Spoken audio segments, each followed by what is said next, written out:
What is up, blockchain gang? This is Danarchy with a guide to spending in Nightcrows. In this guide, I'll try to cover the best way for all players to spend their hard-earned money, even the free players who are now also spenders due to the play-to-earn mechanics in the game, as well as the small fish on up to the whales. The first thing I would like to get out of the way is that the developers value summons of weapon styles and mounts at 200 diamonds, which is $2.50 in the United States. I would just like to throw a grenade out there and say that these have absolutely zero value to me. When I look at a package to buy, I'm looking at everything except gacha to justify the price tag, and these summons are simply a bonus added in. I say this because there's no pity system to work towards that will guarantee some type of residual value from the money you spend in the game. This, in essence, is gambling, and I have nothing against gambling, but I prefer to play against real players when I gamble and not the house, as the odds typically always will favor the house to win. Even in combining the massive amounts of normal, uncommons, and rare mounts and weapon styles you'll eventually get, you have no pity system there either until you get to epic, legendary, and mythic. The other reason they're potentially worthless is that every player will eventually get an epic mount and weapon stance from completing the achievements and progressing through the game. So anyone that you purchase today will probably end up being a dupe, and not very helpful because of how screwed up the odds of summoning are. A dupe, if you don't know, is when you hit the jackpot but you already have the exact same copy, so it's worthless since it can't be sold on the exchange or open market. And this is the third and final reason these gachapon are worthless, degenerate gambling. So when I tell you to buy them, I'm not really condoning this type of behavior. I'm just trying to help you get the most bang for your buck if you were going to buy them anyway. First, let's talk about the best value or deal in the game for your progression, and that is the $20 monthly Blackwing supply pack. You will get 2 dungeon recharges each day for a total of 60, and these have a shop value of 86 cents, which comes out to over $50 in recharges. Plus, you'll get the bonus 20% experience and stats for the whole month.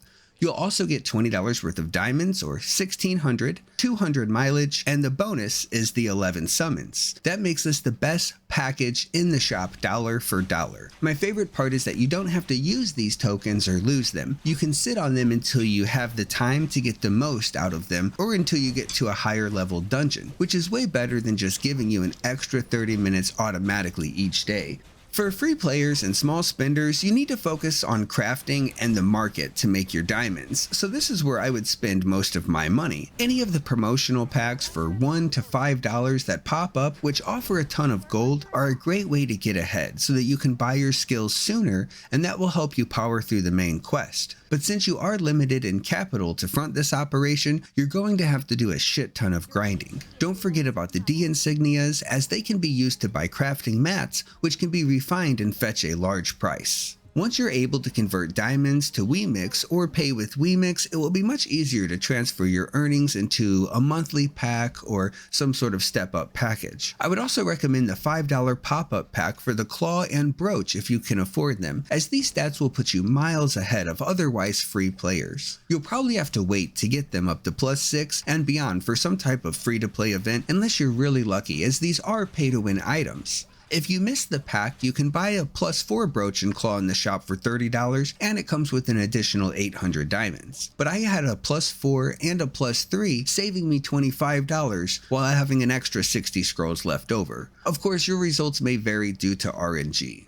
If I only had another $20 to $30 to spend on the game, I would buy the gold package or save it for the free-to-play market once I hit level 45. There really is nothing else that stands out as a much better deal than anything else relatively, but I will try to rank them anyway. The step-up packages are probably the best value, but you should intend on following through and getting all or nothing, because they are backloaded, with the best options being for gold instead of diamonds or cash. And if you spend $350 on both Clement's packages to get the epic mount and weapon style, make sure you understand that you're only rushing the inevitable, as you would get those at level 45 or your second job advancement anyway. Some of the worst deals are buying the currency outright, of course, so if you've bought all the packs that you need at this time, don't force yourself to spend money on bad deals. Simply wait until the next event or sale and there'll be much better value, or you'll be kicking yourself for not waiting until then when you open your wallet again or have to go without. I would definitely stay away from the monthly packages that cost 2,000 diamonds because the real reward are just additional summons, and you'll get some of those anyway on the free battle pass option. However, keep in mind if you do these, they're not like the 30-day Black Wings package, and you only have 7 or 8 days before it's over by the time this video is gone live. So I would definitely hold off, and I'm very surprised they didn't prorate the amount of diamonds that you spend based on how many days are actually left in the battle pass, because it's definitely harder to complete all of the missions since you're doing it in half of a month's time. As far as diamonds go, I always try to sit on a healthy stack because I'm constantly checking the market for good deals. Of course, buying items to flip them later on is not really a good idea unless you're getting them at half off of the going rate from a noob because of how rapidly items values are inflating at this stage of the game. I would hold off on buying any gray gear for your codex for 10 diamonds, as you will get a ton of this crap in a short amount of time. It's probably closer to 2 diamonds in value, which you would get for destroying them anyway, so you're paying 5 times extra to have them now. The exception to this rule is if you can get a good deal on a +3 or +5 item for the collection, which you may want to scoop up to save you gold and enhancement scrolls. I spent about $10 in diamonds on extra slots for my storage and inventory. Another option to spend your diamonds are on requests to have items crafted for you and the materials that you need. This will cost way less for your epic gear than buying them on the market, since you'll be paying for a bound version and most likely not have to tip extra unless it's unbound, and then you can sell it for much more and do it again for profit if you want.